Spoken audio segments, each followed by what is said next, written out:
اعوذ باللہ من الشیطان الرجیم بسم اللہ الرحمن الرحیم۔ الحمد للہ تعالی ہم الانشراح کے پلیٹ فارم سے قرآنک لیکچرز کے اس سلسلے کو شروع کر رہے ہیں، اور اس سلسلے کو شروع کرنے کا، اس کے آغاز کا جو بنیادی مقصد ہے وہ یہ ہے کہ ہم قرآن مجید کو سمجھیں اور یہ جانیں کہ اللہ تبارک و تعالیٰ نے کیا کیا احکامات ہمیں بیان فرمائے ہیں، کون سی ایسی نصیحتیں ہیں جو قرآن میں ہمیں کی گئی ہیں، وہ کون سے عقائد ہیں کہ جن کو ہمیں اختیار کرنا ہے، اور قرآن مجید میں بڑی وضاحت کے ساتھ انہیں بیان کیا گیا ہے۔ یہ اللہ تبارک و تعالیٰ کا ہم پر بہت بڑا احسان ہے کہ ہم صاحب ایمان ہیں۔ اگر آپ آج کے دور میں دیکھیں تو بہت سارے لوگ ایتھیزم کے فتنے کے اندر مبتلا ہیں، اور وہ خدا کے وجود کے ہی منکر ہیں۔ ایک تو یہ ہے کہ اسلام میں داخل ہونا، اور ایک ہے اسلام کے علاوہ کسی اور ایسے دین پر رکھنا کہ جہاں پر خدا کا تصور موجود ہو۔ یہ بھی ایک بہت بڑی گمراہی ہے کہ انسان اسلام کے دامن سے وابستہ نہ ہو اور کسی ایسے دین پر ایمان رکھتا ہو کہ جس دین کی تعلیمات مکمل نہ ہوں۔ یہ بھی ایک بہت بڑی گمراہی ہے، اور اس سے بڑی گمراہی یہ ہے کہ انسان خدا کے وجود کا ہی انکار کر دے۔ اگر آج ہم ایسے لوگوں کو دیکھتے ہیں کہ جو وجود خدا کے منکر ہیں، تو ان کو اپنی زندگی کا کوئی مقصد سامنے نظر نہیں آتا۔ وہ آج تک اس بات کی تحقیق میں لگے ہیں کہ ہمیں یہاں پہ کیوں بھیجا گیا ہے،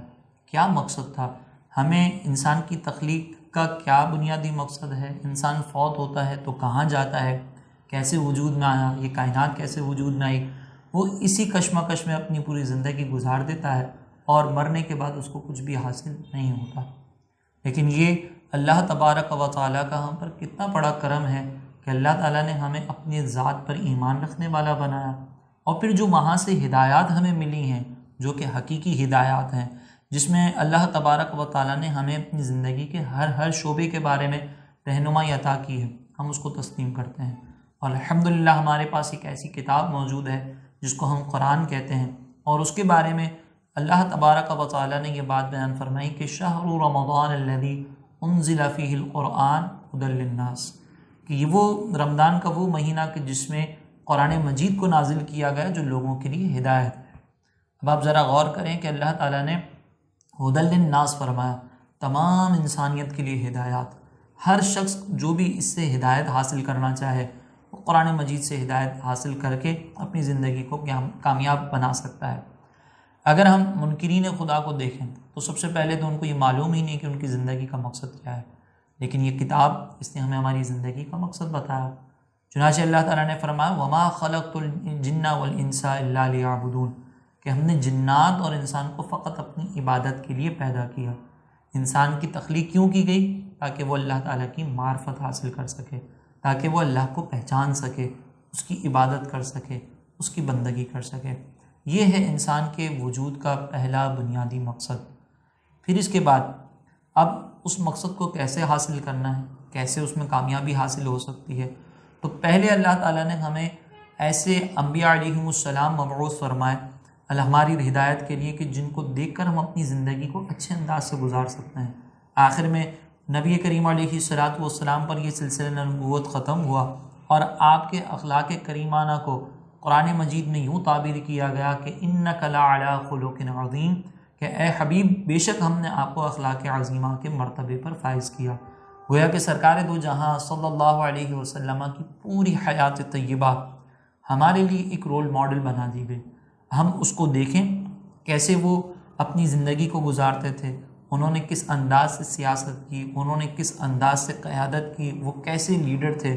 انہوں نے اپنے کمپینینز کے ساتھ کس طرح کا اپنا تعلق رکھا تھا، کس انداز سے وہ لوگوں کو ہدایت دینے کے لیے تبلیغ دین کرتے تھے، کیسے وہ اپنی زندگی کے شب و روز گزارتے تھے، اللہ تبارک و تعالیٰ کی بندگی کیسے کرتے تھے، تمام تر منصب ہونے کے باوجود اپنے گھر والوں کے ساتھ کس انداز سے محبت والی زندگی گزارتے تھے۔ یہ اللہ تعالیٰ نے ہمیں نبی کریم علیہ السلام کی حیات طیبہ میں ایک بہترین رول ماڈل عطا کیا،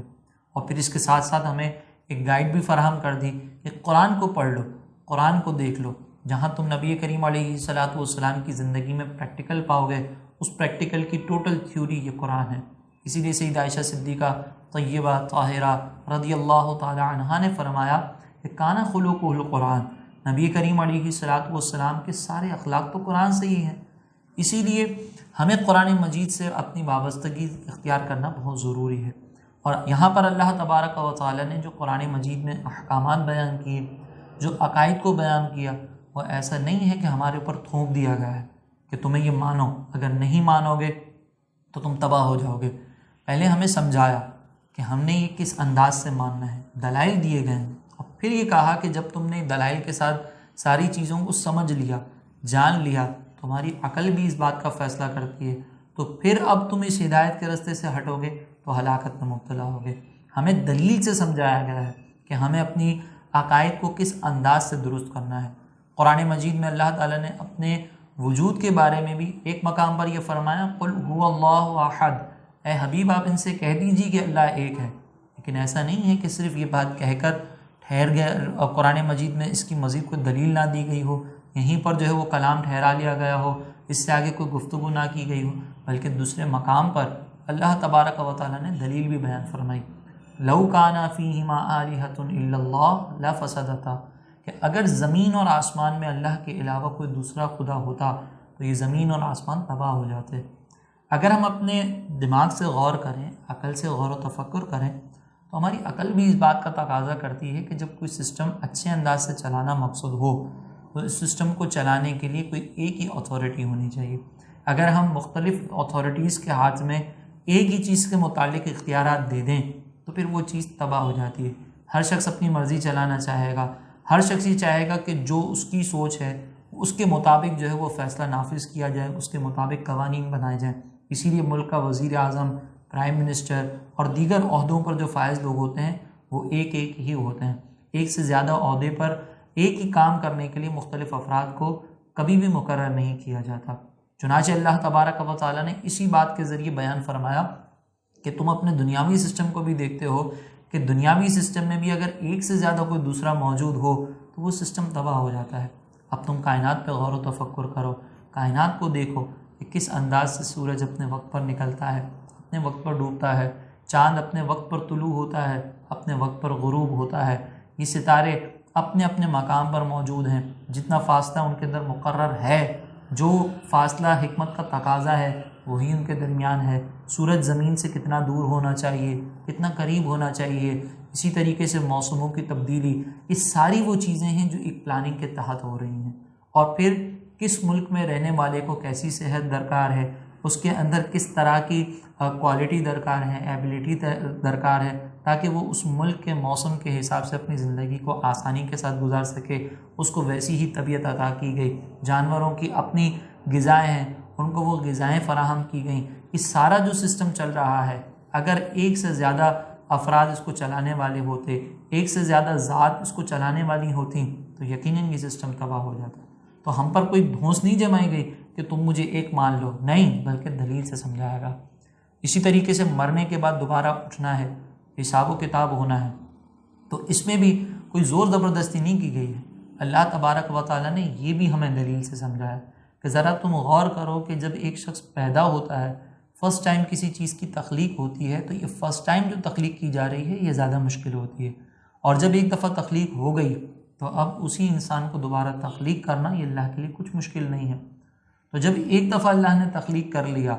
تو پھر وہ رب تمہیں دوبارہ بھی اٹھا سکتا ہے، اور اس وقت میدان محشر میں تمہارے حساب و کتاب کا بھی سلسلہ ہوگا۔ تم نے اگر دنیا میں کسی کے ساتھ ظلم کیا ہوگا تو اس کے ظلم کا بدلہ بھی دیا جائے گا۔ تو یہ ساری وہ باتیں ہیں کہ جو عقل سے سمجھ میں آنے والی ہیں۔ اور پھر جب انسان اپنا عقیدہ درست کر لیتا ہے، اب اس کو زندگی کیسے گزارنی ہے، کس انداز سے وہ اپنے معاملات کو چلا سکتا ہے، تو اس کے بارے میں بھی ایک ایک چیز کے متعلق اللہ تعالیٰ نے ہمیں گائیڈ لائن فراہم کی ہے۔ عبادت کرنی ہے، معرفت حاصل کرنی ہے، تو کہیں پر اقیم الصلاۃ فرمایا کہ تم نماز کو قائم کرو، کہیں آتوا الزکوٰۃ فرمایا کہ تم زکوٰۃ دو، کہیں فرمایا کتب علیکم الصیام کہ تم پر روزے فرض کیے گئے، کہیں فرمایا اتم الحج والعمرہ کہ تم اپنا حج اور اپنا عمرہ مکمل کرو۔ اللہ تبارک و تعالیٰ کی اطاعت و فرما برداری کے لیے تم یہ عبادات اختیار کرو۔ پھر اسی طریقے سے آپ اپنے معاملات زندگی کیسے گزارنے ہیں، انسان کے اپنے کچھ تقاضے ہیں، اسے بھوک بھی محسوس ہوتی ہے، اس کی کچھ دوسری خواہشات بھی ہوتی ہیں، تو اس کی تکمیل کے لیے بھی اللہ تبارک و تعالیٰ نے ہمیں حکم دیا کہ ہمیں حلال اور طیب کھانا ہے۔ کلوا من طیبات ما رزقناکم کہ ہم نے جو تمہیں پاک چیزیں عطا کی ہیں تم اس میں سے کھاؤ، اور اگر نکاح کی خواہش ہے تو فرمایا کہ تم عورتوں سے نکاح کرو، فَانْكِحُوا مَا طَابَ لَكُم مِّنَ النِّسَاءِ، کہ تم اپنی عورتوں سے نکاح کرو جو تمہیں پسند ہے۔ تو یہاں پر اللہ تبارک و تعالیٰ نے اس کا بھی ہمیں معاملہ عطا فرما دیا کہ ہم اپنی خواہشات کی تکمیل کیسے کر سکتے ہیں۔ پھر اسی طرح بچوں کی تربیت کا معاملہ ہے، اور دیگر معاملات ہیں کہ کاروبار کرنا ہے، مال حاصل کرنا ہے، نفع حاصل کرنا ہے، تو اللہ تبارک و تعالیٰ نے ہمیں تجارت کے بارے میں بھی حکم بیان فرما دیا، آپس کے معاملات کے درمیان بھی حکم عطا فرما دیا۔ پھر اسی طرح انسان پہ جب دوسرے افراد کے ساتھ کچھ تعلقات ہوتے ہیں، کچھ رشتے قائم ہوتے ہیں، تو وہاں پر باطنی بیماریاں بھی جنم لیتی ہیں جو یقیناً اللہ تبارک و تعالیٰ کے قرب کے حصول کے سلسلے میں رکاوٹ بن سکتی ہیں۔ ان باطنی خرابیوں کو کیسے دور کرنا ہے، وہ کیا کیا خرابیاں ہیں، تو اللہ تبارک و تعالیٰ نے ان کے بارے میں بھی ہمیں ایک ایک چیز کے بارے میں فرمایا کہ تکبر نہیں کرنا، حسد نہیں کرنا، غیبت نہیں کرنی، چغلی نہیں کرنی، ایک ایک چیز ہمیں وضاحت کے ساتھ قرآن مجید میں بیان کی گئی ہے۔ ہمیں نصیحتیں کی گئی ہیں کہ اگر ہم جنت والے کام کریں گے تو ہمیں کس انداز سے اللہ تبارک و تعالیٰ جنت میں شان کا مقام عطا فرمائے گا، اور اگر ہم اس کی ناراضگی والے کام کریں گے تو پھر کس انداز سے ہمیں دوزخ میں داخل کیا جائے گا۔ یہ ساری وہ باتیں ہیں کہ جو قرآن مجید میں بڑی وضاحت کے ساتھ اللہ تعالیٰ نے بیان کی ہیں،